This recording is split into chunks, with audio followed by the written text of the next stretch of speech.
BRK in depth formula ఈ racing కేసులో ACB విచారణకు బీఆర్ఎస్ వర్కింగ్ ప్రెసిడెంట్ కేటీఆర్ హాజరయ్యారు. కేటీఆర్ వెంట ఏసీపీ ఆఫీస్ లోపలికి అడ్వకేట్ రామచందర్ వెళ్లారు. ఇక విచారణకు వెళ్లడానికి ముందు కేటీఆర్ నందినగర్ లో ఉన్న కేసీఆర్ ను కలిశారు. ఆ తర్వాత బీఆర్ఎస్ భవన్ కు వెళ్లారు. ఈ కార్ రేసు కేసులో నిధుల మళ్లింపు, కేబినెట్ అనుమతి లేకుండా నిర్ణయం, సచివాలయం బిజినెస్ రూల్స్ ఉల్లంఘనపై కేటీఆర్ ను ఏసీబీ ప్రశ్నిస్తున్నట్లు సమాచారం.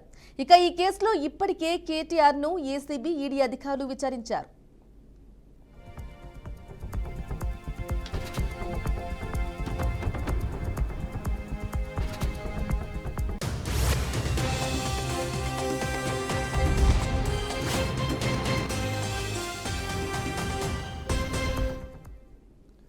ఇక ఫార్ములా ఈ ఆపరేషన్ సంస్థ ప్రతినిధులను గతంలో వీడియో కాన్ఫరెన్స్ ద్వారా ఏసీబీ ప్రశ్నించింది.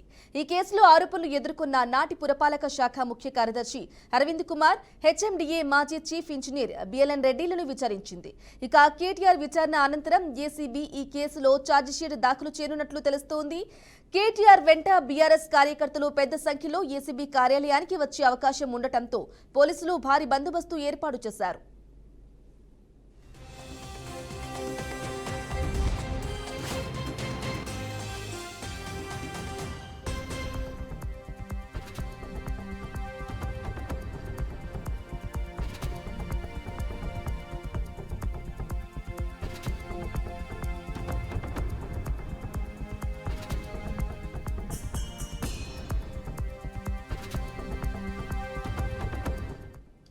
ఇక రాజకీయ వేధింపులతో వెనక్కి తగ్గేది లేదని కేటీఆర్ అన్నారు. 100 సార్లైనా జైలుకు వెళ్లేందుకు సిద్ధంగా ఉన్నట్లు కేటీఆర్ చెప్పారు.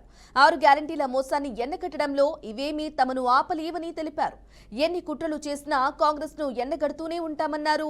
420 హామీలు, డిక్లరేషన్ల పేరుతో కాంగ్రెస్ చేసిన దగాను ప్రజలకు వివరిస్తామని కేటీఆర్ స్పష్టం చేశారు. విచారణకు పిలిపించి కొంత మానసికంగా రాక్షసానందం పొందుతూ ఉండవచ్చు, అవసరమైతే అరెస్ట్ కూడా చేస్తారు కావచ్చు. కానీ ఒకటి పక్క, తెలంగాణ కోసం గతంలోనే జైలుకు పోయి వచ్చిన వాళ్ళం. హైదరాబాద్ బ్రాండ్ ఇమేజ్ను పెంచే ప్రయత్నంలో భాగంగా హైదరాబాద్ బ్రాండ్ని కాపాడే క్రమంలో తీసుకున్న ఒక నిర్ణయం వల్ల మళ్ళీ జైలుకు పోవాల్సి వచ్చినా భయపడేది లేదు. ఒకసారి కాదు, 100 సార్లైనా జైలుకు పోతాం, కానీ వదిలిపెట్టాం కాంగ్రెస్ ప్రభుత్వాన్ని, కాంగ్రెస్ పార్టీని. మీరిచ్చిన 420 హామీలు, మీరిచ్చిన దొంగ 6 గ్యారంటీలు, మీరిచ్చిన డిక్లరేషన్లు, ఇవాళ మీరు లోకల్ బాడీ ఎన్నికలకు సిద్ధమవుతా ఉన్నారని చెప్పి వార్తలు వస్తూ ఉన్నాయి. రేవంత్ రెడ్డి గారు నిన్ను మొత్తం రాష్ట్రంలోని బీసీ వర్గాల ప్రజలందరూ గమనిస్తున్నారు. 42% రిజర్వేషన్ ఇచ్చి 42% రిజర్వేషన్ ఇస్తాం అని కామారెడ్డి డిక్లరేషన్లో చెప్పి మోసం చేసి ఈరోజు స్థానిక సంస్థల ఎన్నికలకు మరి రిజర్వేషన్ ఇవ్వకుండానే పోతున్న వైనాన్ని కూడా బీసీలు గమనిస్తూ ఉన్నారు. రైతు బంధు పేరిట ఎలక్షన్ బంధుగా మార్చి ఎలక్షన్లు వచ్చినప్పుడు మాత్రమే రైతు బంద్ వేస్తున్న విషయాన్ని రైతులు గమనిస్తున్నారు. నెలకు 2500 ఎగ్గొట్టిన విషయాన్ని ఈ రాష్ట్రంలోని మహిళలు గమనిస్తూ ఉన్నారు. 2 లక్షల ఉద్యోగాలని చెప్పి నువ్వు చేసిన మోసాన్ని ఈరోజు రాష్ట్రంలోని యువత గమనించింది. కాబట్టే నీ దగ్గర చెప్పుకోవడానికి సమాధానం లేదు, చెప్పుకునేందుకు ఏమీ లేదు. కాబట్టి ఏం చేయాలి, నువ్వు ఏదో ఒక డైవర్షన్ మీద, ఏదో ఒక రకంగా ఒక కమిషన్ అని, ఎంక్వైరీ అని, ఏదో జరిగిందని, ఇదిగో పులి అంటే అదిగో తోక అని, నువ్వేమో దున్నపోతు తినిందనగానే నీకు తయారుగా నీ జోడీదారు బీజేపీ రెడీగా ఉన్నాడు. నువ్వు దున్నపోతు తినిందనగానే వాడు దుడ్డని కట్టేయని వాడికి వస్తాడు. మీ ఇద్దరి దొంగ భాగోతం, మీ ఇద్దరి దొంగ నాటకాలు తెలంగాణ ప్రజలకు అర్థమైనాయి. మేము మాత్రం వాళ్ళ పెడితే గిడితే ఒక వ్యక్తినో 2 వ్యక్తులను జైల్లో పెడతాం, కానీ లక్షలాది మంది కేసీఆర్ సైనికులను టచ్ చేసే ధైర్యం నీకు లేదు. తెలంగాణ ప్రజలకు రక్షణ కవచంలాగా ఆనాడు ఉన్నది టీఆర్ఎస్ఏ, ఈరోజు ఉండేది బీఆర్ఎస్ఏ, రేపటికి కూడా స్వీయ రాజకీయ అస్తిత్వమే శ్రీరామ రక్ష అనే విధంగా ముందుకు పోతాం. నువ్వు ఒక్కసారి కాదు, 100 సార్లు పిలిచినా వస్తా, 100 సార్లు నిజమే చెప్తా. నువ్వు లై డిటెక్టర్ పరీక్షకు నీకు దమ్ముంటే నువ్వు మగాడివైతే రా, రాష్ట్ర ప్రజలందరూ చూస్తుండగా లై డిటెక్టర్ కూడా రెడీ. నువ్వు ఒక కేసు కాదు, ఇంకో 1000 కేసులు పెట్టినా మేము ప్రశ్నించడం బంద్ చేయం, కొట్లాడడం బంద్ చేయం, తెలంగాణ ప్రజల తరపున నిలదీయడం బంద్ చేయం. నువ్వు వేధింపులతో, కేసులతో ఏదో సాధిస్తాననుకుంటే నువ్వు సాధించేదేమీ లేదు. అన్నిటికీ తెగించే కొట్లాటకు ముందుకొచ్చినాం, తప్పకుండా అన్ని ఎదుర్కొంటామని చెప్పి మీ అందరికి తెలియజేస్తాం. ఇవాళ ఏసీబీ ముందు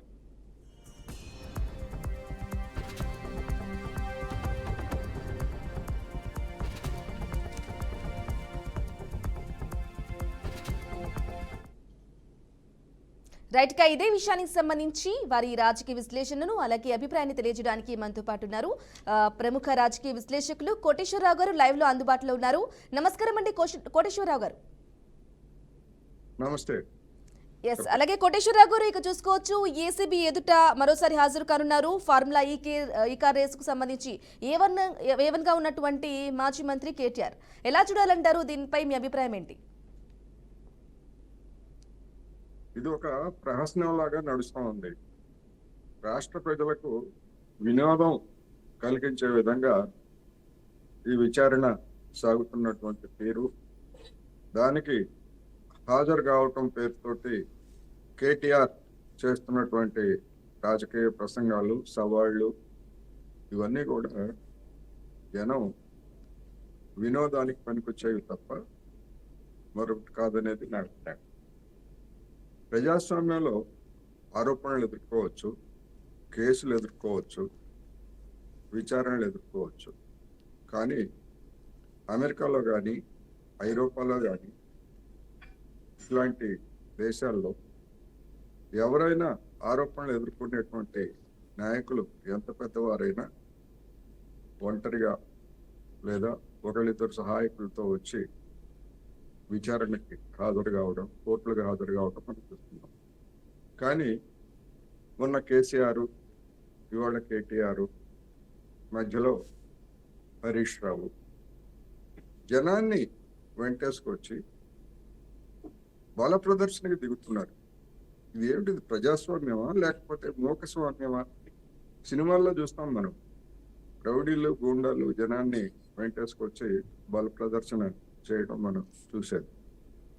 వాటిని చూసి ఉత్సాహం పొంది రాజకీయ నాయకులు కూడా తమ మీద వచ్చినటువంటి ఆరోపణల్ని ఈ విధంగా ఒక రాజకీయ ప్రచారానికి వాడుకోవడానికి చూడటం చూస్తే ఇది ప్రజాస్వామ్యమా లేకపోతే మూకస్వామ్య దిశగా పరిణామాలను తీసుకెళ్ళదలుచుకున్నారా అనేటువంటిది ప్రశ్న.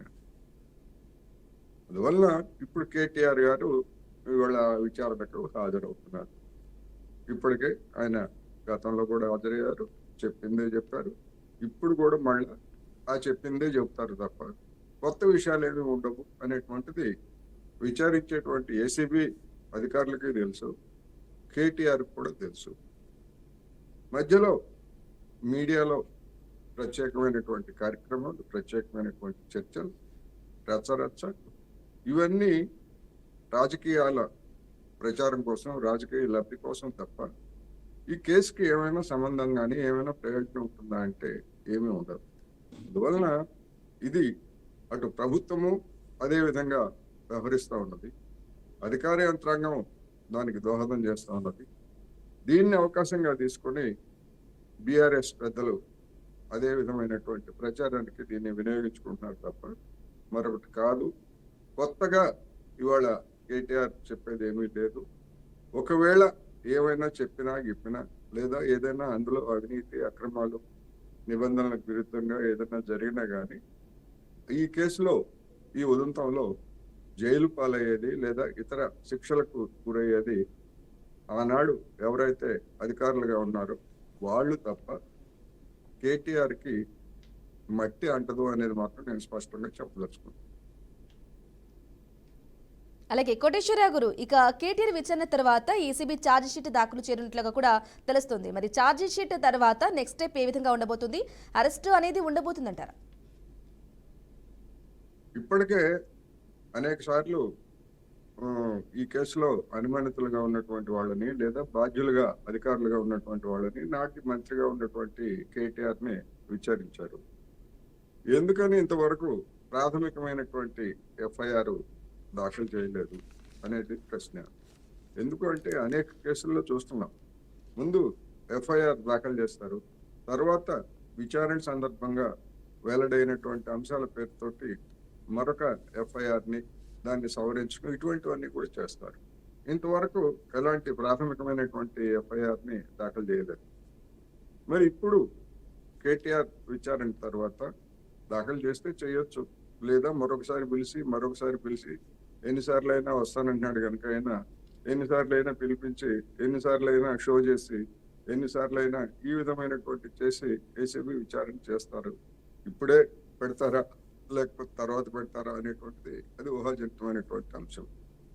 పెడితే ఏమవుతుంది కేటీఆర్తో సహా అధికారులందరినీ కూడా ముద్దాయిలుగా చేరుస్తారు. ముద్దాయిలుగా చేర్చిన తర్వాత అరెస్టులు చేస్తారు. ఇది సివిల్ కేసు. ఈ సివిల్ కేసు కనుక 3 రోజులు 4 రోజులు రిమాండ్లో ఉంటారు. రిమాండ్లో ఉన్న తర్వాత అధికారులు అయితే 48 గంటలు కనుక రిమాండ్లో ఉన్నట్లయితే వాళ్ళు ముందు వెంటనే సస్పెండ్ అవుతారు నిబంధనల ప్రకారం. రాజకీయ నాయకులు అయితే బెయిల్ తెచ్చుకుంటారు, అధికారులు కూడా తర్వాత బెయిల్ తెచ్చుకుంటారు. అంతకు మించి ఏమవుతుంది, వెంటనే ఏమన్నా వీళ్ళకి ఏమన్నా శిక్షలు పడతాయా? ఇంకా చాలా తతంగా ఉంటుంది. పోలీసులు లేదా ఏసీబీ దాఖలు చేసినటువంటి ఆరోపణల్ని కోర్టులో వాళ్ళు రుజువు చేయాలి. రుజువు చేసిన తర్వాత దాని మీద పెద్ద తతంగం. అది ఎప్పటికి తేలుతుందో, ఎన్ని సంవత్సరాలు పడుతుందో ఎవరికైనా ఎరుక, ఎవరికి ఎరుక లేదు. అందువలన అందుకనే చెప్తున్నారు, ఈ విచారణ, ఈ వ్యవహారం అంతా కూడా జనానికి వినోదం కలిగించే విధంగా ఉంది తప్ప వేగవంతంగా విచారణ పూర్తి చేసి దోషులను తేల్చే విధంగా లేదు అని మాత్రం నేను చెప్పదలుచుకున్నాను. ఓకే, అలాగే కోటేశ్వరరావు గారు, ఇక నిన్న చూసుకున్నట్లయితే ఆర్ఎస్ ప్రవీణ్ కూడా నిన్న మాట్లాడడం జరిగింది. రాజకీయ కక్షలతోనే కేటీఆర్ పై 18 కేసులు కూడా పెట్టారు. నేను ఒక పోలీస్ అధికారిగా పనిచేసిన అనుభవంతో చెప్తున్నాను, ప్రభుత్వ వైఫల్యాన్ని ఎండగడుతున్నందుకే ఇలా కేసులు అయితే నమోదు చేస్తున్నారు అని చెప్పేసి ఆర్ఎస్ ప్రవీణ్ కూడా చెప్పారు. ఏ విధంగా చూడాలంటారు కోటేశ్వరరావు గారు? ఆర్ఎస్ ప్రవీణ్ కుమార్ గారికి నిజానికి అంత చిత్తశుద్ధి, అంత నిజాయితీ ఉంటే మరి అటువంటి తప్పుడు కేసులు ఆయన కూడా పెట్టుకుంటాడు. మరి ఆయన అటువంటి దానికి నిరసనగా నేను నా ఉద్యోగానికి రాజీనామా చేస్తున్నానని సర్వీస్లో అప్పుడేమో ఆయన ఏం చేయలేదే. ఇప్పుడు ఆయన ఆ విధంగా చెబితే ఆయనకున్నటువంటి విశ్వసనీయత ఏమిటి? వాలంటరీ రిటైర్మెంట్ తీసుకొని ఒక రాజకీయ పార్టీలో చేరి, ఒక రాజకీయ పార్టీ నుంచి మరొక రాజకీయ పార్టీ ఫిరాయించి ఇప్పుడు అట్లాంటి కబుర్లు చెప్తే అలాంటి అధికారులకి ఉన్నటువంటి విశ్వసనీయత ఏమిటనేటువంటి ప్రశ్న. లేదు, ఒకవేళ నిజంగానే తప్పుడు కేసులు పెట్టారు, కోర్టులు ఉన్నాయి, చట్టాలు ఉన్నాయి, ఎదుర్కోండి. ఇప్పుడు రేవంత్ రెడ్డి గారు ఎదుర్కోవట్లేదు కేసుని, ఓటుకు నోటు కేసులు. అట్లాగే కేటీఆర్ కావచ్చు, కేసీఆర్ కావచ్చు, ప్రవీణ్ కుమార్ కావచ్చు, ఎవరైనా కేసులు ఉంటే చట్టం తన పని దాన్ని చేసిపోతుంది.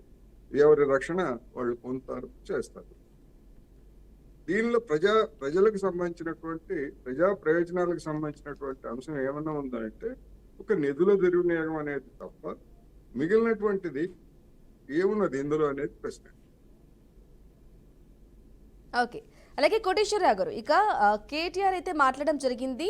100 సార్లు పిలిచినా కూడా విచారణకి అయితే నేను వస్తాను, జైలుకు పోవాల్సి వచ్చినా భయపడేది లేదు అని చెప్పేసి కూడా ఏసీబీ విచారణకు వెళ్లే ముందైతే మాట్లాడారు. దీనిపై మీ అభిప్రాయం ఏంటి కోటేశ్వరరావు గారు? కేటీఆర్ ఇంతకు ముందే చెప్పాడు, నేను సిద్ధంగా ఉన్నాను, జైలుకి వెళ్తా, అరెస్ట్ చేసుకోండి అని. ఎందుకంటే అరెస్ట్ చేస్తే 2 రోజులు ఉన్నా జైల్లో, కొద్ది గంటలు ఉన్నా సానుభూతి పొందాలన్నదే దానిలో ఉన్నటువంటి ఎత్తుగడ. ఎందుకంటే అనేక మందిని చూసాము, రాజకీయ నాయకులు జైలుకి వెళ్ళిన తర్వాత దాన్ని సానుభూతిగా మార్చుకునేటువంటి వ్యవహార శైలి మనం చూసాము. కేటీఆర్ కూడా దానికే తహతాలు కడుతున్నట్టున్నారు.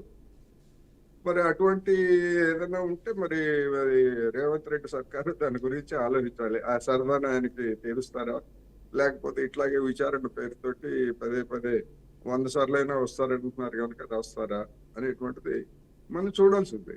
అరెస్ట్ చేస్తారా లేదా? జైలుకి వెళ్ళడానికి ఏముంది? ఇదేమన్నా విముక్తి ఉద్యమమా, లేకపోతే ఏమన్నా స్వాతంత్ర పోరాటమా, లేకపోతే ఇంకేమన్నా ఒక అవినీతి ఆరోపణల కేసు? ఈ అవినీతి ఆరోపణల కేసు గురించి ఆ విధంగా అంతగా రెచ్చుకోవాల్సినటువంటి అవసరం లేదు. కేటీఆర్ కావచ్చు, రేవంత్ రెడ్డి గారు కావచ్చు, ఎవరైనా కావచ్చు. కేసును కేసుగానే చూడాల్సింది పోయి అతిశయోక్తులు, తమ గురించి తాము అతిశయోక్తులు చెప్పుకోవడానికి దీన్ని ఒక అవకాశంగా తీసుకుంటున్నారనేది నేను చెప్పదలుచుకున్నాను మళ్ళీ. ఓకే, అలాగే కోటేశ్వరరావు గారు, ఇక రేవంత్ సర్కార్ ఒకటే చెప్తుంది, ప్రభుత్వ అనుమతి లేకుండా విదేశీ సంస్థలకు నగదు నిధుల మళ్లింపు అయితే జరిగింది. ఈ నేపథ్యంలోనే కేటీఆర్ని కూడా విచారిస్తున్నాం, ఎటువంటి రాజకీయ కుట్ర లేదు అని చెప్పేసి కూడా చెప్తూ ఉన్నారు. దీన్ని ఎలా చూడాలంటారు కోటేశ్వరరావు గారు? నిజంగానే రాజకీయ కుట్ర లేదా, లేదంటే ఈ విధంగా కొనసాగుతుంది అనుకోవాలా? ఇంతకుముందు కేటీఆర్ చెప్పాడు, నేనే ఆదేశించాను నిధులు విడుదల చేయమని అని చెప్పి ఆయన చెప్పాడు. ఆ తర్వాత మరి రాతపూర్వకంగా ఇచ్చిన దానిలో ఆ మాట లేదు. బహిరంగ ప్రెస్ కాన్ఫరెన్స్ లో చెప్పిన మనందరికీ తెలిసిందే కదా, మనందరం చూసాం కదా. రాతపూర్వకంగా ఎక్కడ అటువంటిది ఏ, ఆయన కోర్టుకు కానీ లేదా ఇంకోటి కానీ సమర్పించలేదు. నేనే ఆదేశించాను, ఇదంతా బాధ్యత నాదే అని ఇప్పుడైనా చెప్పమనండి. గతంలో ఉన్నటువంటి ఏదైతే బహిరంగంగా ఆయన ప్రెస్ స్టేట్మెంట్ ఇచ్చారో చెప్పమనండి. ఒకవేళ ఆయనే ఆదేశించాడు అనుకుందాం, ఒక మంత్రిగా ఆదేశించాడు అనుకుందాం. నిబంధనలకు విరుద్ధంగా నిధులు విడుదల చేయడానికి అధికారులు ఎవరు? వీళ్ళిద్దరి అంటే రాజకీయ నాయకులు, అధికారులు కుమ్మక్కై ఇష్టం వచ్చినట్టు ప్రజల ధనాన్ని దుర్వినియోగం చేస్తారు. అందుకని అటువంటి ముందు అటువంటి అధికారుల మీద చర్య తీసుకోవాలి. వాళ్ళకి షోకాజ్ నోటీసులు ఇవ్వాలి, లేకపోతే వాళ్ళని సస్పెండ్ చేయాలి, లేదా నిధులు దుర్వినియోగం జరిగేట్లయితే వాళ్ళ దగ్గర నుంచి పైసా రాబట్టాలి. అందులో ఏమి రాజీ పడాల్సినటువంటి అవసరం లేదు. వీటన్నింటికీ సూత్రధారుడు కేటీఆర్, మంత్రిగా ఉన్నటువంటి కేటీఆర్ అనుకోండి. కేటీఆర్ని కూడా ప్రాసిక్యూట్ చేయండి. ఎవరుతున్నారు? అందువలన నిధులు మళ్లింపు వాస్తవం, దానికి నిబంధనలకు విరుద్ధంగా చేశారనేటువంటిది వాస్తవం, ఎట్లా పోయాయి, ఎవరికి పోయాయి అనేటువంటి వాస్తవం. దాన్ని తీసుకురండి. ఆ దుర్వినియోగం పాల్పడినటువంటి వాళ్ళు శిక్షించండి. ఇందులో తప్పే ఉంది? ఇందులో రాజకీయ పరమైన కక్ష ఉంది ఇందులో. Okay, right. కోటేశ్వర గారు, ఇక చూసుకున్నట్లయితే వివిధ కేసుల్లో ప్రతిపక్షంలో ఉన్న కేసీఆర్, అలాగే హరీష్ రావు, ఈటెల, ఇక ఇప్పుడు కేటీఆర్ అయితే హాజరైనారు. మరి అందరి వంతు అయిపోయిందా, ఇంకా ఎవరైనా బ్యాలెన్స్ ఉన్నారనుకోవాలా కోటేశ్వర గారు? వీళ్ళు చెప్పేటువంటి దాన్ని బట్టి, లేకపోతే ఇంకా ఫర్దర్ గా ఈ కేసులో కావచ్చు, ఇతర కేసుల్లో కావచ్చు, అధికారులు లేదా సాక్షులుగా పిలిచినటువంటి వాళ్ళు, లేదా అనుమానితులుగా పిలిచినటువంటి వాళ్ళు, ఇతరులు చెప్పేటువంటి అంశాలను బట్టి మరికొందరిని ఏమైనా వాళ్ళ ప్రమేయం కనుక ఉండేట్లయితే వాళ్ళని కూడా విచారించేటువంటి అధికారం దర్యాప్తు సంస్థలకి, అదేవిధంగా అధికారులకి ఉంటుంది. అందుకని అటువంటి విషయాలు ఏమన్నా బయటకు వచ్చాయా లేదా, వస్తే ఎవరిని పిలిచారు ఏమిటనేటువంటిది మనకి స్పష్టంగా తెలిసిపోతున్న వెంటనే అప్పుడు వాటి గురించి మాట్లాడుకోవచ్చు అనేది నేను చెప్తాను.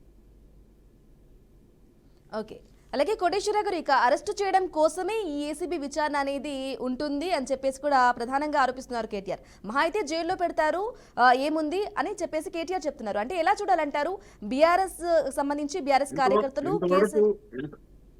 ఇంతవరకు కేసు దాఖలు చేయలేదు. ఆ ఉదంతానికి సంబంధించినటువంటి ప్రాథమిక విచారణలో భాగమే ఇది. ఈ ప్రాథమిక విచారణ లేకపోతే కేసు దాఖలు ఇవాళ్లే ఈ క్షణంలోనే కేసు దాఖలు చేసి విచారణగా పూర్తయ్యే లోపల కేటీఆర్ బయటకు వెళ్లే లోపల కేసు దాఖలు చేశాం, మీరు సరైన సమాచారం చెప్పలేదు కనుక మిమ్మల్ని అరెస్ట్ చేస్తున్నామని ఏమైనా చెప్తారా పోలీసు యంత్రాంగం? అలా కనుక చెప్పేట్లయితే ప్రభుత్వం, పోలీసు యంత్రాంగం అభాసుకోవాలి. అందుకని ముందు కేసు దాఖలు చేయండి. లేదు, కేసు దాఖలు చేసిన తర్వాత ఇప్పటి వరకు విచారణ జరిపినా కానీ కేటీఆర్ కావచ్చు, లేదా అధికారులుగా ఉన్నటువంటి అరవింద్ కుమార్ గారు కావచ్చు, లేదా ఇంకోళ్ళు వీళ్ళెవరు కూడా సరైనటువంటి సమాధానం చెప్పలేదు కనుక అరెస్ట్ చేసి పోలీస్ కస్టడీలో వాళ్ళని మేము విచారించాలని చెప్పేసి అరెస్ట్ చేస్తే చేయొచ్చు.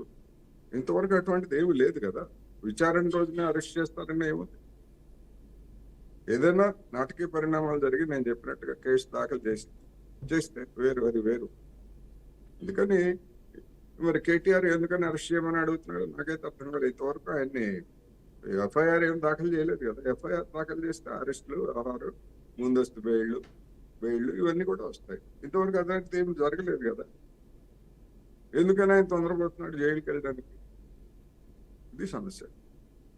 ఎస్, ఓకే కోటేశ్వర గారు, మీరు చెప్పినట్లు ఈ విచారణలు, కేసులు, ఈ మొత్తానికి చూసుకున్నట్లయితే కనుక ఇక కేటీఆర్ కేసుకు సంబంధించి కానీ, లేదంటే బీఆర్ఎస్ కేసులకు సంబంధించి, వివిధ కేసుల్లో ఉన్న విచారణకు సంబంధించి బీఆర్ఎస్ శ్రేణుల్లో, బీఆర్ఎస్ పార్టీ కార్యకర్తలో కొంత మైలేజ్ క్రియేట్ అయ్యే అవకాశం ఉందంటారా? ఈ నేపథ్యంలో అరెస్ట్ తప్పదు, అరెస్ట్ ఉండబోతుంది అనే నేపథ్యంలో కోటేశ్వర గారు,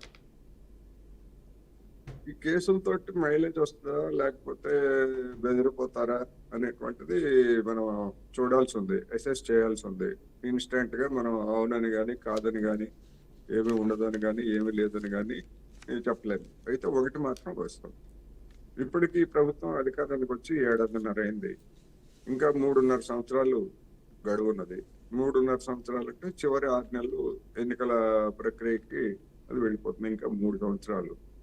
ఇప్పుడు దాఖలు అయినటువంటి కేసులు కానీ, లేదా దాఖలు చేయబోయేటువంటి కేసులు కానీ ఎన్నికల నాటికి ఒక కొలిక్కి గనక రాకపోయేట్లయితే ఈ కేసులనే రాజకీయపరమైనటువంటి ఆయుధాలుగా చేసుకొని బీఆర్ఎస్ శ్రేణులు కాంగ్రెస్ మీద ధ్వజమెత్తేటువంటి అవకాశం స్పష్టంగా కనిపిస్తూ ఉంది. ఎందుకు అంటే ఎన్నికల నాటికి ఈ కేసుల్లో విచారణ దశలోనే కనుక ఉండేట్లయితే అధికార పక్షం ప్రతిపక్షం ఏం చెప్తుంది, చూడండి మమ్మల్ని కేసులు పెట్టి వేధిస్తున్నారు, ఎన్నికల వరకు సాగదీశారు, ఇప్పటి వరకు మా మీద ఒక్క ఆరోపణ కూడా రుజువు చేయలేదు, ఇదంతా కక్ష సాధింపే అని చెప్పేసి జనంలోకి వెళ్ళడానికి ఇప్పటికే వాళ్ళు పథకాలు సిద్ధం చేసుకున్నారు. అంటే ఆంధ్రప్రదేశ్ లో జరుగుతున్నది అది, తెలంగాణలో కూడా జరుగుతున్నది అదే. అందువల్ల ఈ కేసులు విచారణ అనేటువంటిది సత్వరం పూర్తయి ఈ కోర్టులు కనుక వెంటనే విచారణ జరగకపోతే ఇవి రేపు కాంగ్రెస్ ప్రభుత్వానికి లేదా ముఖ్యమంత్రిగా ఉన్నటువంటి రేవంత్ రెడ్డి నాయకత్వానికి గుదిబండలుగా మారేటువంటి అవకాశం ఉంది. వీటిని ఆధారం చేసుకొని బీఆర్ఎస్ శ్రేణులు చూసారా మా మీద మేము మొదటి నుంచి చెప్తున్నాం, రేవంత్ రెడ్డి అధికారానికి వచ్చినప్పటి నుంచి మా మీద తప్పుడు కేసులు పెట్టారు, మమ్మల్ని వేధించారు, మీరే నిర్ణయించండి అని చెప్పేసి బొటబొట కన్నీరు గారుస్తూ నాటకాలన్నీ కూడా జనం ముందు మరొక నాటకాన్ని ప్రదర్శించే అవకాశం కూడా ఉందనేది నేను చెప్పదలుచుకున్నాను. ఓకే, ఇక చివరిగా కోటేశ్వరరావు గారు ఒకటి చెప్పండి. ఇక ఫార్ములా ఈ కార్ రేస్ కి సంబంధించి కేటీఆర్ ను విచారణ చేస్తుంది ఏసీబీ. మరి ఈ విచారణ అనేది ఇలానే కొనసాగుతుందా, లేదంటే ఎప్పటిలాగా కొంతవరకు హడావిడి మొదలై లేదంటే మళ్ళీ తెర మీదకి కొన్ని రోజులు ఆగి మళ్ళీ తెర మీదకి వచ్చే అవకాశం ఉందంటారా? డెఫినెట్ గా ఉంటుంది. ఎందుకు అంటే నేను అనుకోవటం, నా అంచనా ప్రకారం లేదా నా గతంలో జరిగినటువంటి పరిణామాలను చూసిన దాని ప్రకారం జూలైలో కనుక స్థానిక సంస్థల ఎన్నికలు జరపాలనేటువంటిది రాష్ట్ర ప్రభుత్వ ఆలోచనగా ఉండేట్లయితే ఇప్పుడు ఈ విచారణ ఇంతవరకు నిలిచిపోతుంది. తర్వాత ఫర్దర్ గా మళ్ళీ అవసరమైనప్పుడు పిలుస్తామనేటువంటి పేరుతోటి వాయిదా వేస్తారు. స్థానిక సంస్థల ఎన్నికలు జరిగేంత వరకు అరెస్టులు అయితే జరుగుతాయని నేను అనుకోవట్లేదు. ఎందుకంటే స్థానిక సంస్థలకు ముందు కనుక అరెస్టులు జరిగితే సక్రమమా అక్రమమా అనేటువంటి పక్కన పెట్టేట్లయితే బీఆర్ఎస్ శ్రేణులకి ఒక రాజకీయ అస్త్రం ఇచ్చినట్టు అవుతుంది. మరి ఆ విధంగా అధికార యంత్రాంగం కానీ లేకపోతే ప్రభుత్వం కానీ వ్యవహరిస్తుందా అన్నది ప్రశ్న మనం చూడాల్సి. Right, okay, thank you Koteswararao గారు మీ అభిప్రాయాన్ని తెలియజేసినందుకు.